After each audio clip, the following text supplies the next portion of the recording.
Gente querida, alegria do encontro.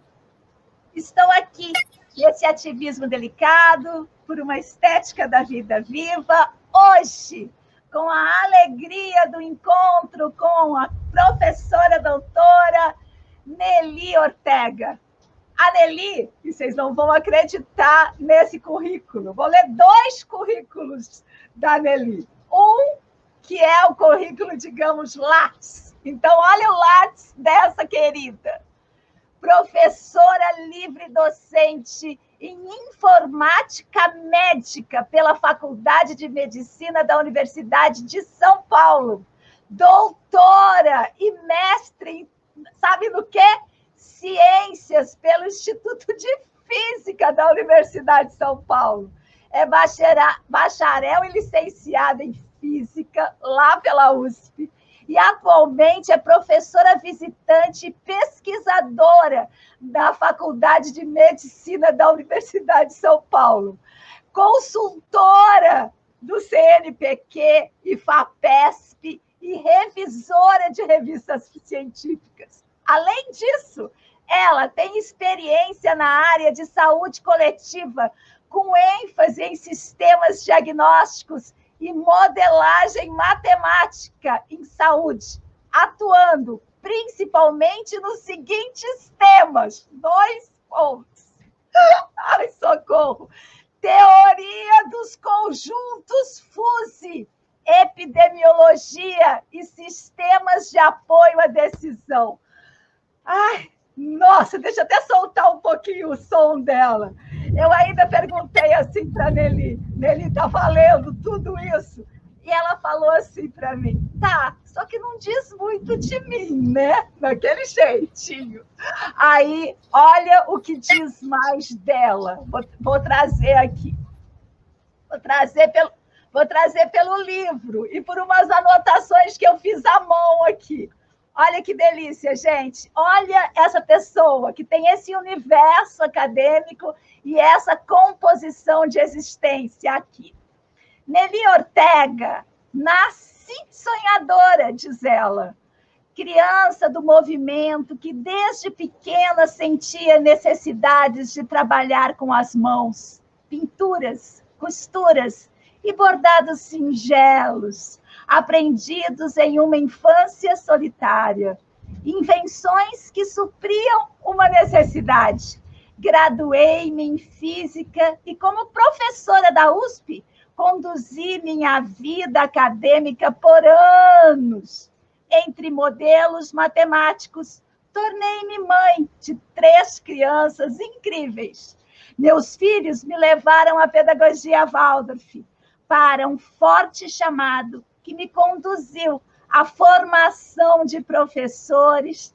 E hoje, depois de um caminhar múltiplo, me vejo como professora dos trabalhos manuais na Escola Waldorf Guaí, perante as crianças e a alimentarem a minha alma como se por toda a vida, todo o caminhar, tivesse por propósito divino me colocar ali, diante delas, as crianças, minha eterna gratidão. E ela me disse assim, e eu anotei, que ela acabou de entregar a turma no 8º ano com um teatro maravilhoso. E, além disso, ela está num ano sabático. E nesse ano sabático, porque ninguém consegue ficar parada, né?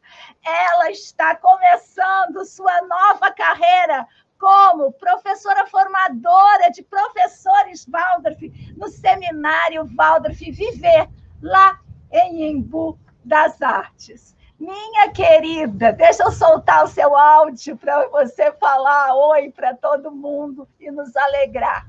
Nós vamos escutar hoje um pouco sobre o livro. Opa, pera, tem um barulhinho. O livro que a Nelly escreveu a partir do TCC que ela fez para a sua formação como professora Waldorf em 2014.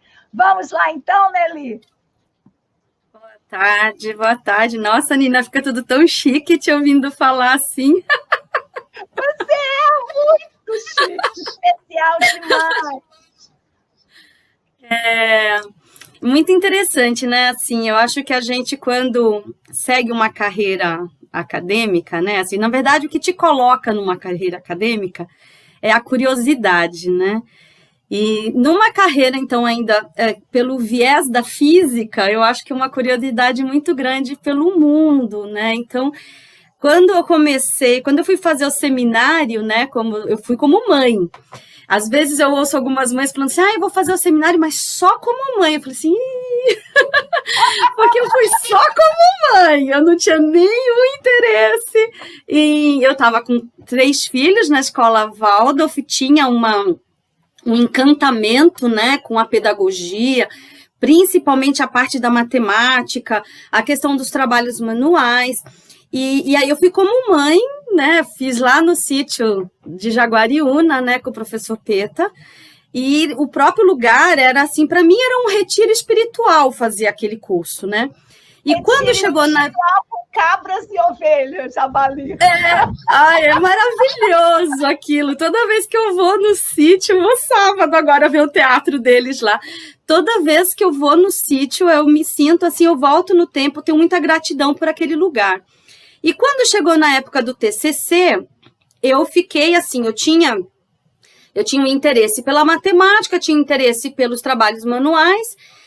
E aí, uma hora, a Kátia Gaudi, que era nossa professora, né, lá, a professora Kátia Gaudi, de desenhos de formas, né, uma querida, e ela uma hora, ela falou assim, ela não falou especificamente para mim, falou para o grupo, falou assim, olha, busquem responder uma pergunta mais profunda de vocês. E eu falei, nossa, a matemática não era a minha pergunta mais profunda, né?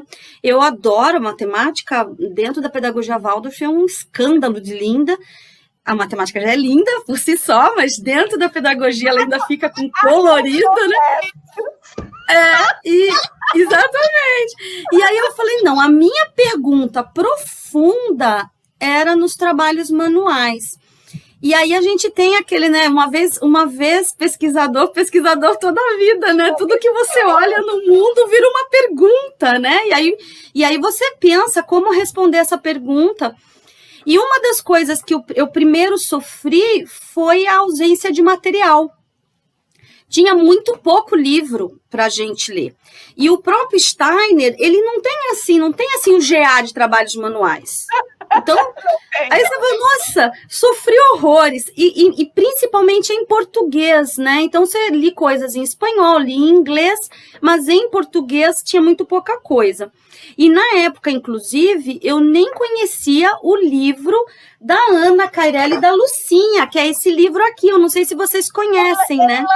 Ele lançou um pouquinho antes de você, acho que foi 2017 também, não é? Foi na época que eu estava fazendo o estudo, quer ver? Ó, cadê o deles? Elas lançaram, cadê? 2015 é o delas. 2015. Eu estava fazendo o estudo em 2014. Eu defendi o TCC em 2014, então eu não conhecia o livro. Bom, não conhecia porque não existia, né? O livro delas. E aí eu falei, puxa, bom, fiz o estudo da maneira que eu consegui. E uma das coisas que me motivava nesse estudo é porque, assim, quando a gente estuda desenho de formas, né, existe muito claramente quais são os princípios do desenho de formas no primeiro ano, no segundo, no terceiro, os anos escolares. E não tinha isso organizado, uma proposta sobre isso para os trabalhos manuais. E aí eu falei, bom, então vamos tentar ver, será que isso existe? Ou como construir isso, né? Então, a motivação eram duas. Essa dos princípios norteadores, porque eu tinha muitos questionamentos, como mãe até, né? Puxa, por que tricô no primeiro ano? Por que é crochê no segundo? Enfim. E, por outro lado, eu tinha um questionamento em relação à nossa conexão com a mão humana, né? E uma preocupação, porque nós estamos muito desconectados das nossas mãos. Olha, Nina, quando eu assumi a minha classe na 6ª série, né? E aí eu não sei que atividade que a gente foi fazer, acho que a gente foi fazer uma faxina na sala, e eu percebi que os alunos não sabiam torcer pano. Eu tive que dar aula de como torcer pano. esse movimento de torção, ele não está mais existindo nos nossos afazeres. E tem uma série de movimentos da mão que eles não estão mais fazendo parte do nosso cotidiano. E o quanto isso pode impactar na gente, na nossa evolução. Será que no futuro a gente vai ter menos do que 5 dedos, né? Isso é uma coisa que me preocupa, porque a gente vai evoluir sim ou sim. E a nossa evolução, ela se dá sempre a partir do uso do nosso próprio corpo humano. E aí eu fui estudar isso. Então, assim, o livro, na verdade, o TCC, que depois resultou no livro, ele tem essas dois componentes, ele tem 2 partes. Uma parte quando a gente olha para essa nossa conexão com a mão e o que esse trabalhar com a mão pode produzir, tanto no âmbito individual quanto no âmbito coletivo, e esses princípios norteadores, que daí, nesse caso, eu fiz de 1ª a 5ª série, né? Tá faltando aí o 6º, 7º e 8º anos para fechar o fundamental. Querida, eu quero pedir licença para você para ler um pouco dos afetos que estão chegando aqui das nossas alunas. Por quê? Porque esse nosso encontro é uma aula aberta da pós-graduação Currículo dos Trabalhos Manuais na Educação Steineriana, que está com as inscrições abertas. E aqui estão muitas das nossas alunas. Eu vou ler um pouquinho os comentários. Então, chega a Simone. Simone chegou cedinho, aluna da pós-graduação, que está lá no Belém do Pará, dizendo boa tarde. A Silvana Maria dando boa tarde. A Liduína Rodrigues também. A Jandira Carvalho. Olá, queridas, boa tarde. A Silvane Vasconcelos acaba de se tornar membro do canal. Gratidão, querida. A Jandira Carvalho, que maravilha. A Murá Ibrahim Batal está lá no Facebook e manda os carneirinhos. Acho que são carneirinhos. A Dulcineia Bernardo, que é membro do canal, dá boa tarde, assim como a nossa professora coordenadora da pós-graduação, o Currículo dos Trabalhos Manuais na Educação Steineriana, Carla Santori, que é membro do canal. A Mari Labac também está dando boa tarde. Boa tarde, Nina. Animada com o congresso, diz ela. Por quê? Porque essa nossa conversa faz parte da programação do 2º Congresso Artes Manuais na Academia, que vai acontecer entre 22 e 25 de quando? De janeiro, aqui mesmo, no canal. Continuarei. Boa tarde, diz a querida Terezinha Rossetti, assim como a Carla Isadora, aluna da pós-graduação, a Jandira Carvalho. Opa, perdi aqui, peraí. Perdi a Jandira. Bem, vou em frente. Alice Mariana, professora de trabalhos manuais em Cuiabá e também aluna da pós. Ela diz, delícia assistir suas lives. O Alexandre Hebert, ele está também aqui conosco, é um grande tecelão nele. A Anadélia Ioná, dando boa tarde. A Minda Cordeiro, lá de Portugal, dizendo, homem torce pano ao contrário. A Sandra Aparecida Gonzalez, nossa querida professora Sandra, decana das Francisco de Assis de Trabalhos Manuais, também está conosco, dando boa noite. Sabe onde ela está? Lá em Luxemburgo. A Luciene Plá, dando boa tarde a todas. A Alice Mariana Neves Pereira, nossa querida, também acaba de se tornar membro do canal. Eu agradeço demais, viu, gente? Alexandre Hebert dizendo... eu aprendi a falar o nome dele agora. Hebert, um T no final. Tessitura com C ou tessitura com SS? Qual a diferença? Quando falo sobre trama, uso tessitura, diz ele. Estou errado? Gabriela Lopes, nossa querida professora Waldorf, lá do Paraná, está no Facebook dizendo, oi, belo encontro vocês duas juntas. Ai, falei demais. Olha só, querida, eu queria te fazer umas provocações, lógico que não é necessário, mas apenas para a gente começar a dar uma olhada aqui no seu livro e convidar todos, todas e todes, para acessar na descrição desse vídeo, estão as informações para comprar o livro da professora, que está indo para a sua segunda edição agora. Eu tenho as marcações e eu vou começar por uma que tem a ver com essa jornada que a gente acaba de fazer desde o advento. Esse ano, sabe, Meli, eu me encontrei com várias queridas que tem mais a ver, vou supor, com o aspecto religioso da antroposofia. E eu queria, por causa disso, trazer para nós aqui o seu capítulo, O Impulso Matemático e Religioso no Trabalho Manual. Você diz assim, falar... Deixa eu só tirar um pouquinho o som aqui, que eu estou sentindo um barulho. Vocês estão escutando um barulho, gente? Olha só, falar sobre o impulso religioso e matemático na realização de um trabalho manual é um desafio, diz a Nelly na página 48.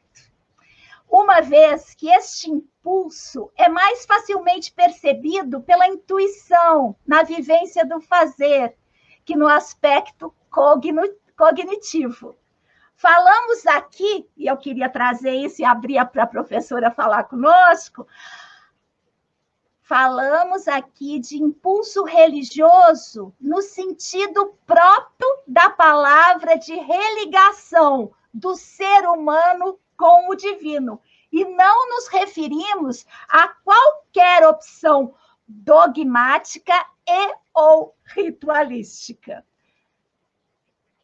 Nelly, querida, me conta um pouco como é que você compôs esse capítulo e o que te movia à época nessa percepção que é muito pertinente.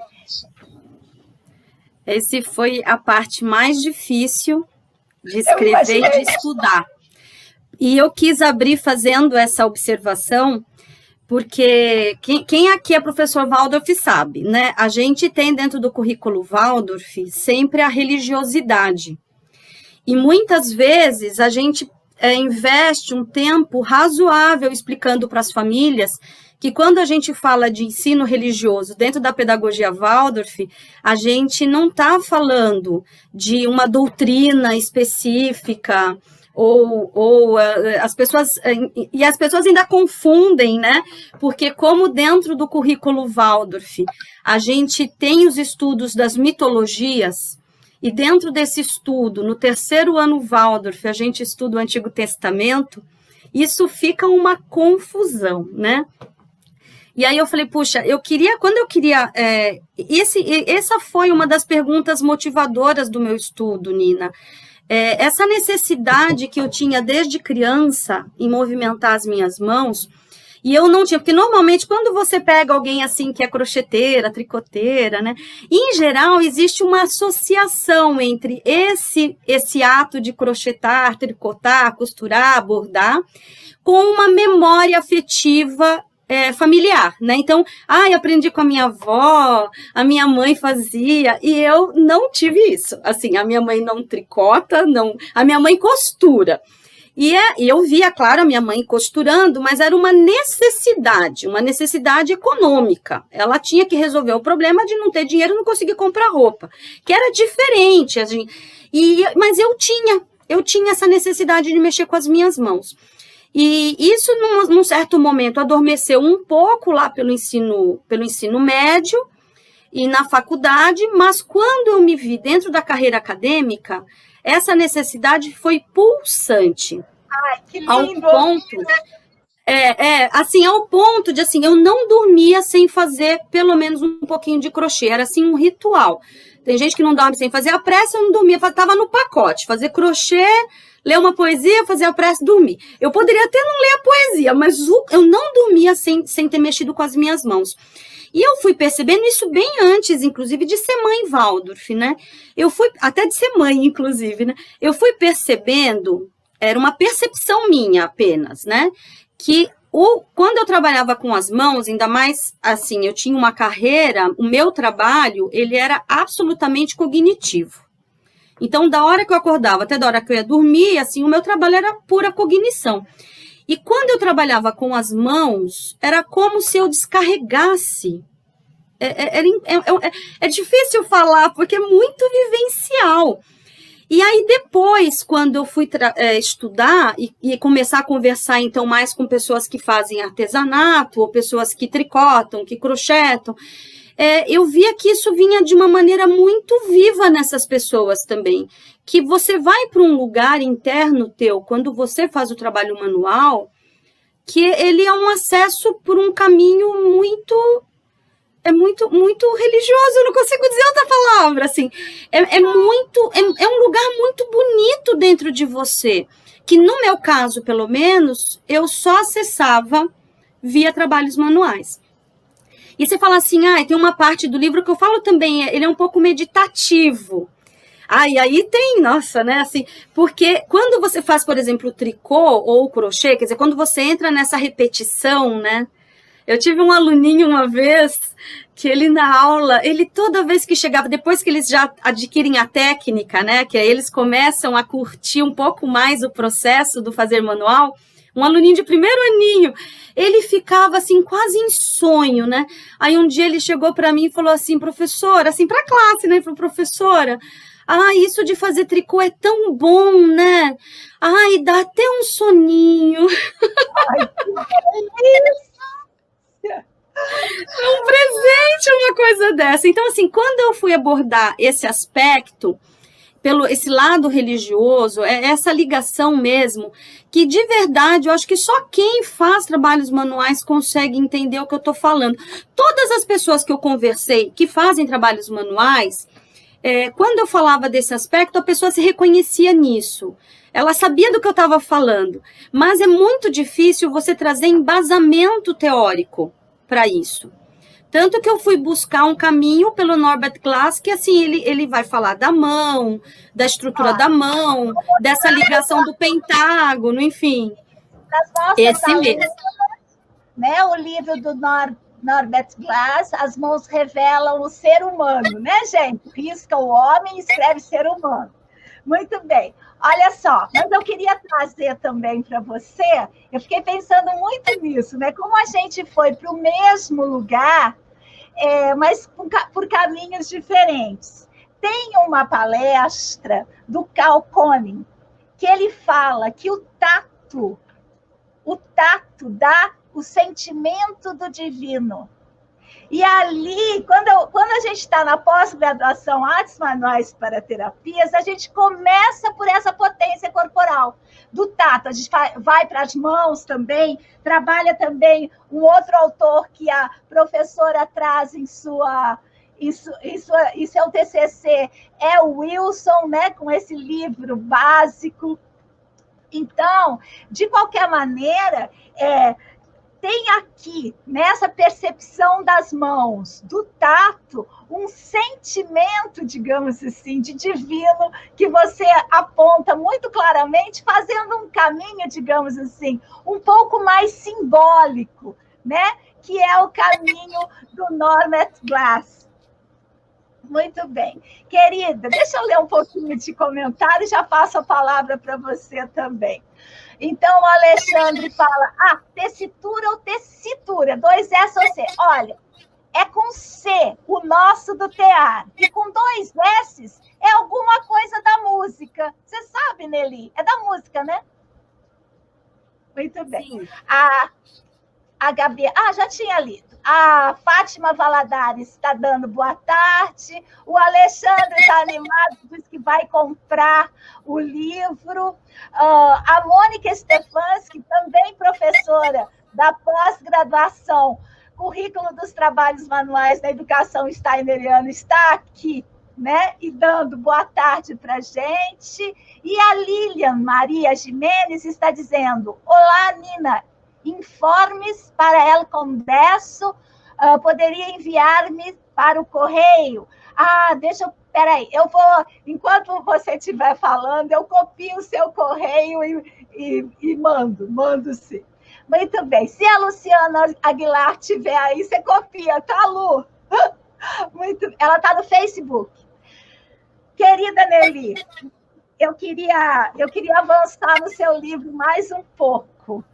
E eu queria avançar no seu livro nesse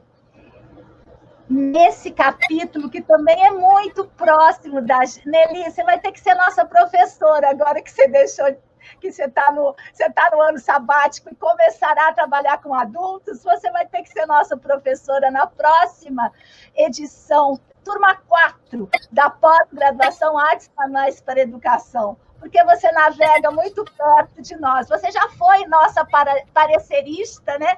Fez um parecer de uma das nossas alunas da pós, e que vai agora lançar o livro, né? Daqueles TCCs que você leu um deles. Muito bem. Então, eu queria trazer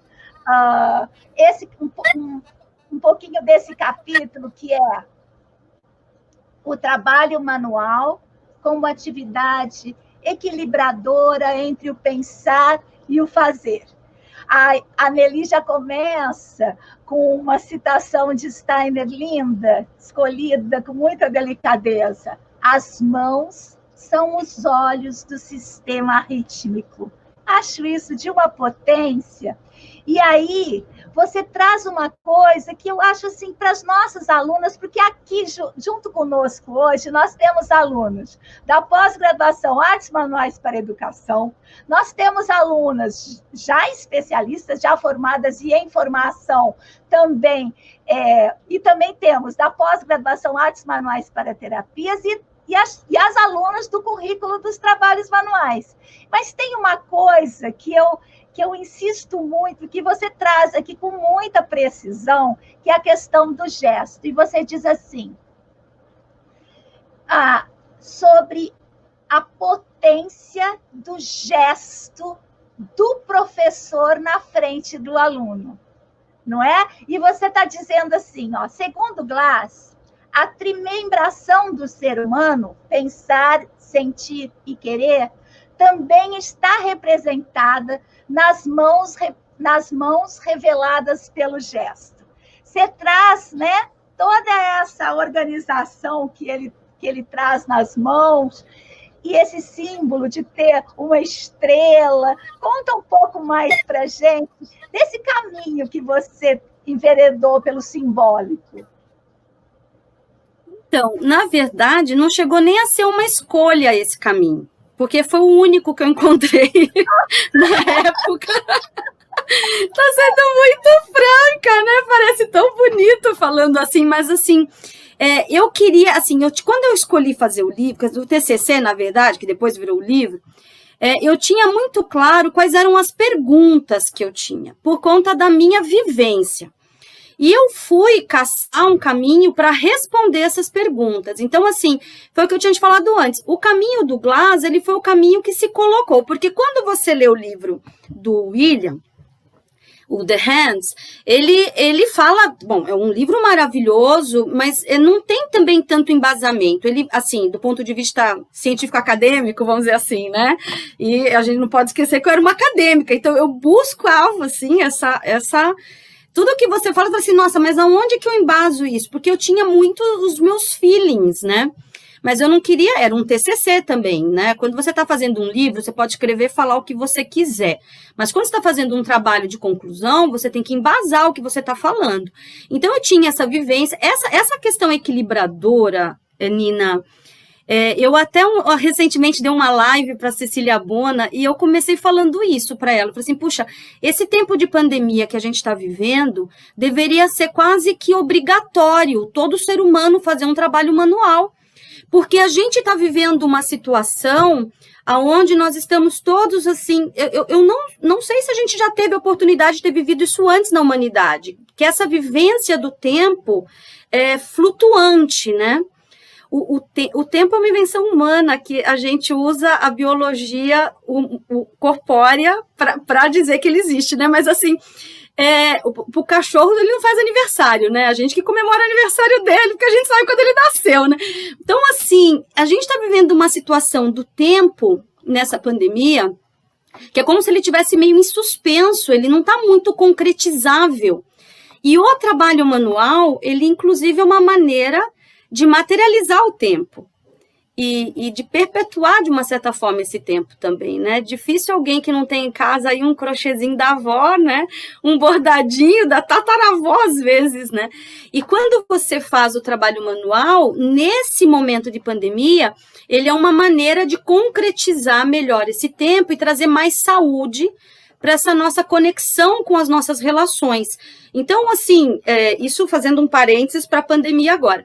Mas eu em algum momento brinco do livro, que eu falo assim, que toda pessoa que faz trabalho, um trabalho pensante, que tem ele é ponderadamente pensante, ela deveria quase que por uma questão de saúde, fazer trabalhos manuais para trazer ele traz mesmo esse equilíbrio, é uma coisa muito vivencial.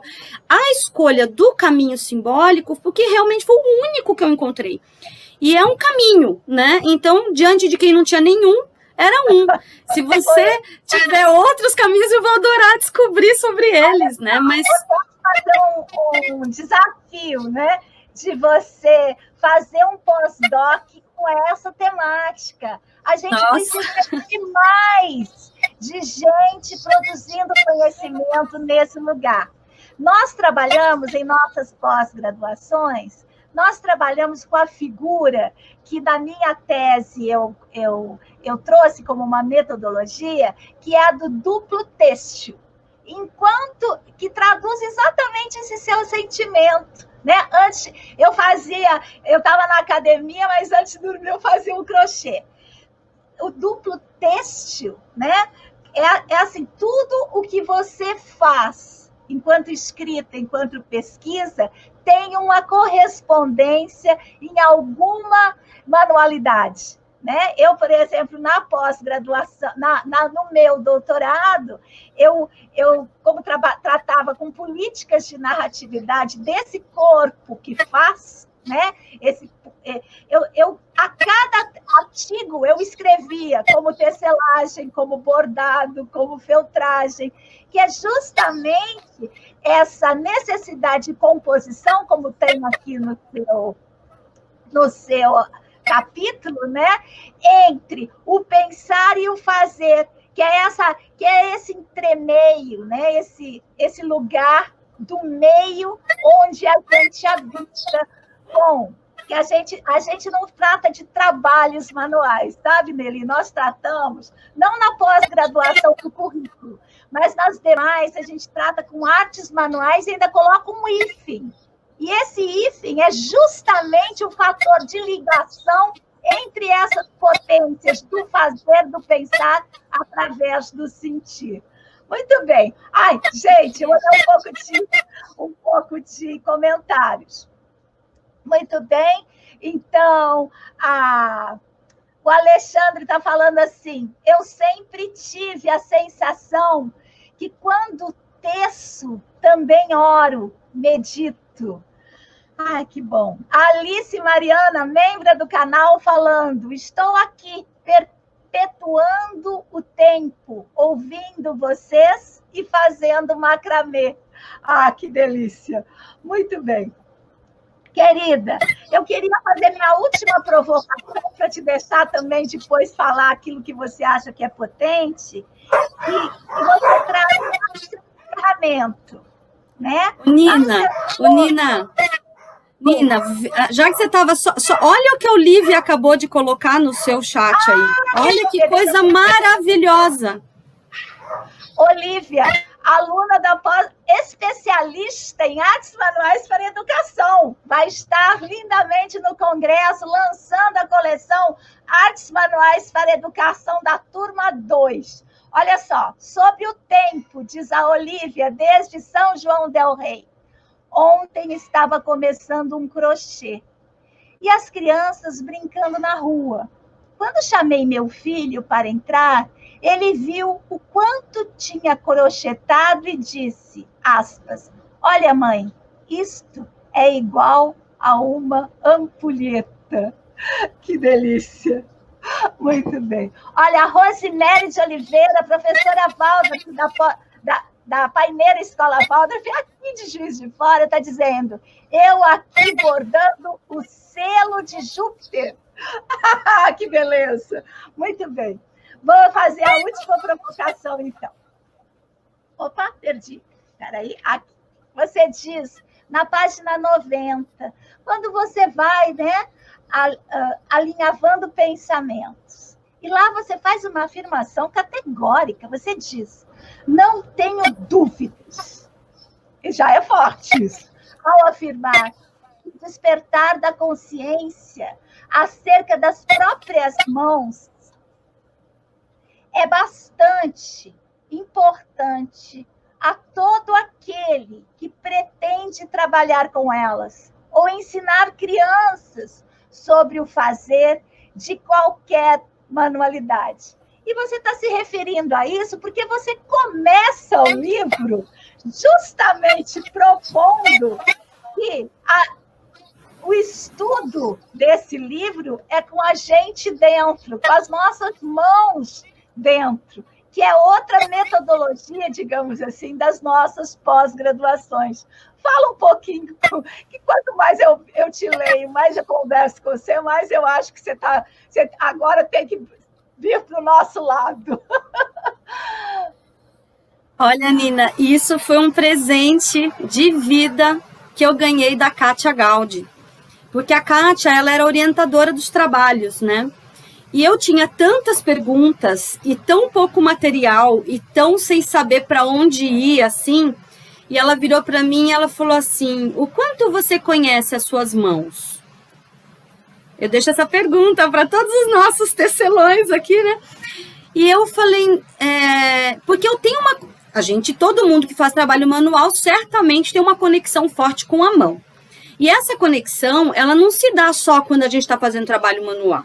Ela se dá quando a gente abraça alguém, ela se dá quando a gente faz uma massagem num filho, ela se dá quando está cozinhando para aqueles que gostam de cozinhar, e assim se vai, né? Nós temos 2 chakras, né, muito fortes na mão, né? Então, não é à toa que quando a gente se machuca, a gente põe a mão e, nossa, vem um alívio. Se for a mão da mãe, vem um alívio, né, mãe ou pai, né? Então, isso tudo está conectado. E quando ela perguntou isso, eu falei assim, nossa, mas como assim conhecer a mão, né? Ela falou, conhecer a sua mão, você sabe descrever a sua mão? Você já desenhou a sua mão, né? E aí aquilo me cutucou de um jeito muito forte. E aí ela fez essa proposta para mim, de eu descobrir com mais consciência. Porque quando a gente fala assim, eu vou fazer argila, todo mundo que já fez argila sabe que usa a mão de uma determinada maneira quando faz argila, que é diferente de quando eu uso a mão para escrever, ou de quando eu uso a mão para fazer o meu crochê, ou o meu tricô, ou de quando eu pinto um quadro, ou quando eu desenho, ou quando eu pinto uma superfície. Então, assim, e aí ela me fez essa proposta de eu fazer um estudo da minha mão, assim, como... Então, não era assim, quando eu fiz essa oficina, vamos dizer assim, eu me entregava para a observação da minha mão e não conectava, assim, necessariamente com um processo artístico, né? E aí foi, eu proponho, foi maravilhoso, para mim foi maravilhoso fazer esse processo, e eu não tenho dúvida mesmo que se a gente foi. A ideia, né, desse livro e dessa pesquisa, ela, claro, era um TCC, então, na verdade, ela foi muito baseada em perguntas minhas, né? E como você mesmo falou, por que você escolheu o caminho simbólico, né? Quer dizer, nem foi uma escolha, né? Então, assim, eu me propus a trazer algumas possibilidades de resposta, mas mais do que responder, eu acho que o livro, ele busca provocar esse pensar dentro da gente, né? Porque toda pessoa que faz trabalho manual, né, é fácil a gente conversar sobre isso com quem faz e com quem se relaciona, né? As pessoas sempre falam assim, nossa, eu me sinto, é verdade, assim, a pessoa eu nunca encontrei uma discordância, entende? Assim, da pessoa fala assim, nossa, eu faço trabalhos manuais, eu não sinto essa conexão. É muito, eu não encontrei ainda essa pessoa. E assim, Por outro lado, quando você se propõe a se permitir essas perguntas, você como artesão ou como professora de trabalhos manuais, que a gente estava falando sobre isso, da importância de que essa conexão e que essas perguntas, elas estejam vivas dentro dessa pessoa, principalmente se ela é um professor. Porque quando a gente vai trabalhar com a criança, principalmente as crianças pequenas, né, no ensino médio isso já é diferente, mas para os pequenos, a criança, ela enxerga, ela vê essa conexão. Ela vê, e isso fica impregnado nos nossos trabalhos. E a criança pequena, quando ela olha um trabalho de tricô que ela fez, por exemplo, ela vê mais do que o ponto do tricô. A gente sabe disso, né? Muito mais! É muito mais. É quando ela olha uma flor, ela não está vendo a flor que nós vemos, é que nós fomos perdendo a capacidade, a habilidade de ver como a criança vê. De manter essa intensidade do olhar. Intensidade do olhar e uma percepção. Eu acho até que talvez faça parte desse processo. Você vai perdendo um pouco essa habilidade de ver o etérico que vive ali, né? Mas a gente, por exemplo, quando a gente faz um trabalho manual para dar de presente para alguém, a gente sabe o quanto aquilo está emanado de afeto. A gente, quando pega uma peça, não precisa nem ser tua, né? Você vai visitar alguém, a pessoa fala, nossa, essa era da minha avó. Você pega a peça, você não sente? Eu sinto. É uma coisa impressionante o que vive ali. Então, as perguntas que estão nesse livro, um pouco é para trazer esse olhar para o trabalho manual. Então, eu tinha esse desejo de falar sobre trabalhos manuais, para além de receita, né? Quando você vai falar trabalhos manuais, muitas vezes ficam na técnica do trabalho manual. Limitado ao tutorial. Exatamente, exatamente. Ou ao dever ser. Isso. Deve ser isso, deve ser aquilo, por causa que a criança é assim, a criança é assado. Isso. E você ultrapassa isso, até mesmo... Completamente. Até mesmo no seu capítulo, que é mais dedicado, digamos assim, a essa esquematização, né? Você não coloca um dever ser, você coloca um princípio norteador. Isso, né? isso. Eu achei isso interessante. Um princípio norteador, ele permite à professora, ao professor, ideias pedagógicas. Olha, tem esse princípio norteador. O que eu posso fazer aqui? Exatamente, exatamente. A ideia foi essa. Controle. Isso. E isso dá uma liberdade, porque, por exemplo, Nina, olha a situação que as professoras de trabalhos manuais ficaram nesse ano. Como fazer trabalhos manuais à distância? Foi maravilhoso. Com os pequenos. E assim, por exemplo... Não tem jeito, tem que fazer mediado pelos adultos. Tinha que ser mediado pelos adultos. Só que você pega, por exemplo, uma mãe e você que nunca fez trabalho manual e você vai depender dela para o filho fazer o tricô, cai um ponto. Essa mãe vai ficar doida. No crochê, então, é impossível, né? E eu estava ajudando um professor na nossa escola, embora eu estivesse com o oitavo ano, eu estava ajudando em trabalhos manuais no segundo aninho, esse ano. E aí eu não tive dúvida, eu falei assim, não, vamos fazer uma tela-garça. Porque a gente pode fazer em pontos simples, qualquer ser humano sabe fazer aquilo, não é assim, não exige nenhuma habilidade técnica, e a gente vai estar trabalhando a dominância da mão, a gente vai estar trabalhando as cores, e a criança vai estar fazendo algo que depois a gente faz um estojinho, e ela pode ganhar de presente com os lápis finos que entram no terceiro ano. Então, assim, aquilo enche de significado. É algo que a criança era capaz de fazer em casa, os pais eram capazes de olhar a criança fazendo sem ser um drama. Teve até pais que quiseram fazer também, né? Que gostaram de ver. Então, assim, quando você... Desculpa.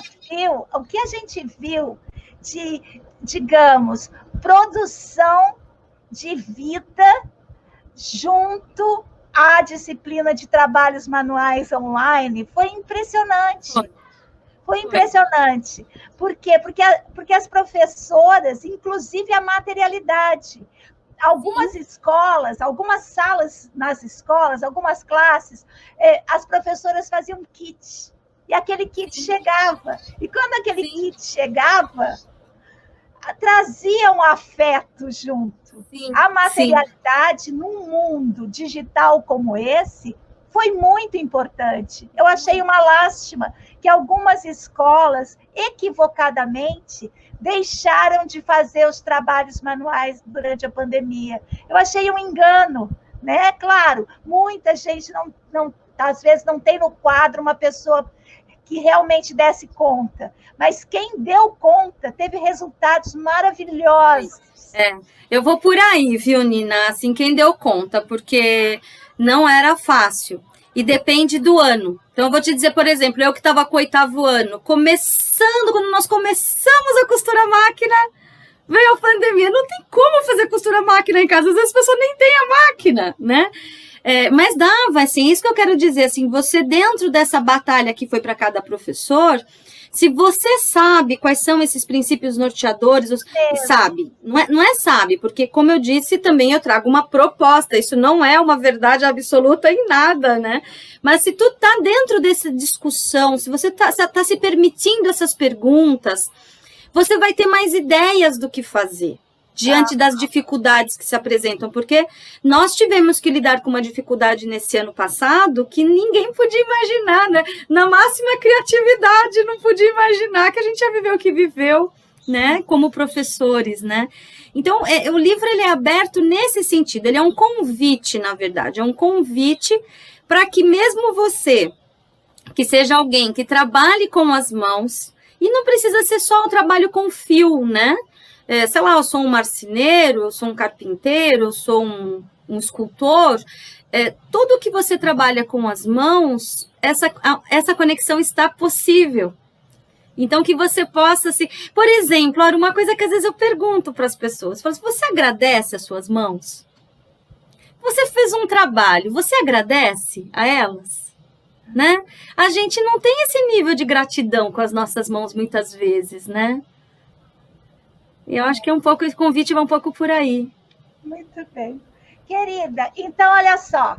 Como é que a gente pode trazer, então? Eu vou colocar aqui. A pessoa entra no site do Clube de Autores. Ao entrar no site do Clube de Autores, digita o título do livro, O Fio do Trabalho Manual. Já é o suficiente para te aparecer você lá. E aí, pronto. Tá lá, não é isso? Isso, então, é muito fácil. Isso, eu queria abrir para você fazer suas considerações finais, agradecida demais que eu estou. Muito obrigada, Nina. Eu que agradeço o convite. Eu adoro falar sobre esse tema. Para mim é um tema de conversa infinita. Não tem fim falar sobre isso. Melhor ainda se a gente pudesse estar falando sobre isso e fazendo o nosso trabalho manual, né? Bordando, alguma coisa assim. E o livro é isso. O livro faz esse convite. Um convite também, que a gente até falou pouco aqui, mas um convite também a nós pensarmos sobre os movimentos da nossa mão e o quanto é crucial que nós preservemos essas habilidades manuais para que também possamos preservar o desenvolvimento saudável do nosso cérebro, né? Isso foi uma parte que nós nem falamos tanto. E quando a gente olha para as crianças, isso se torna muito importante, né? Talvez a criança... a gente tenha que fazer uma conversa só sobre esses 2 primeiros capítulos do seu livro, né? Pode ser. Uma conversa muito objetiva e muito necessária, né? Muito necessária. Principalmente dentro do que a gente estava falando antes, né? Que a tendência, a partir de 2020, é um divisor de águas. Né? E a partir de 2020, a tecnologia ela entra na nossa vida para não sair mais. A tecnologia nesse nível virtual. E aí a gente precisa, eu até falo no livro da geração Touch, né? A gente precisa estar atento a isso, porque a nossa mão ela é única e é ela que nos possibilitou de muitas maneiras ter chegado ao nível da cognição que nós estamos hoje, o ser humano de hoje. Então, que a gente tenha esse reconhecimento, isso é muito importante. Então, o livro faz é um passeio muito rápido, é um livro fácil de ler, é um passeio por todas essas reflexões. Não se propõe a fechar nada, a responder categoricamente nada, e eu sempre fico muito feliz quando as pessoas me procuram para conversar ou perguntar sobre os seus próprios trabalhos. Olha isso. Só, eu quero agradecer demais. Eu conversei com a professora doutora Nelly Ortega sobre seu livro, O Fio do Trabalho Manual na Tessitura do Pensar, Sentir e Agir Humanos. Querida, muito obrigada. Oxalá a vida nos aproxime mais.